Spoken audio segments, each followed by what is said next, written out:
Our theme and plugin have come a long way since we first started. It's now time to take it to the next level by working on some advanced concepts. If you plan on selling your theme, then it would be wise to show support for some of the most popular plugins available. In this section, we will work on adding support for BuddyPress and WooCommerce. I want to make something clear. By default, these plugins are already compatible with our theme. Most plugins that are released to the public are compatible with WordPress. As long as the theme and plugin are adhering to the WordPress coding standards, then they should be compatible with each other. What we'll be doing is furthering the compatibility by customizing the look and feel to match our theme. This step is completely optional, but by doing this, you open yourself up to gaining more customers and learning more about WordPress. If you're not familiar with these plugins, then let's take a mini tour. In the resource section of this lecture, I provide links to both plugins. The first plugin we'll be working with is BuddyPress.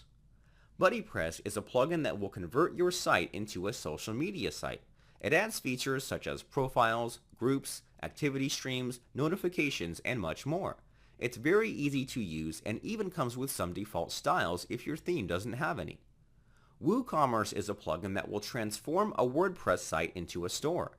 This is one of the most popular plugins around. It helps process payments, keep track of inventory, and so much more. On top of that, there are a lot of plugins that extend WooCommerce and add a plethora of features.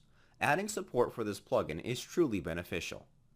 At this point of the course, things are about to get mixed up between both plugin and theme development.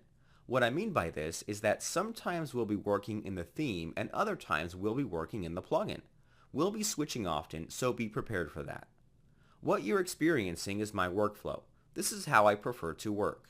Actually, this whole course has been showing my workflow. Whenever I start working on a custom theme, I start with breaking down my HTML template into template parts for WordPress, just like we did in the first section. Once I have most of the foundation set, I start working on a custom plugin for the theme to add any features I might like.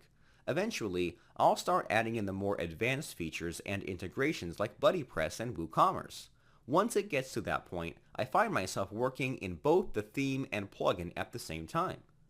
That's perfectly normal in WordPress development. Hopefully, you will find that workflow optimal for you too. If you feel otherwise, let me know. Alright, let's get to work.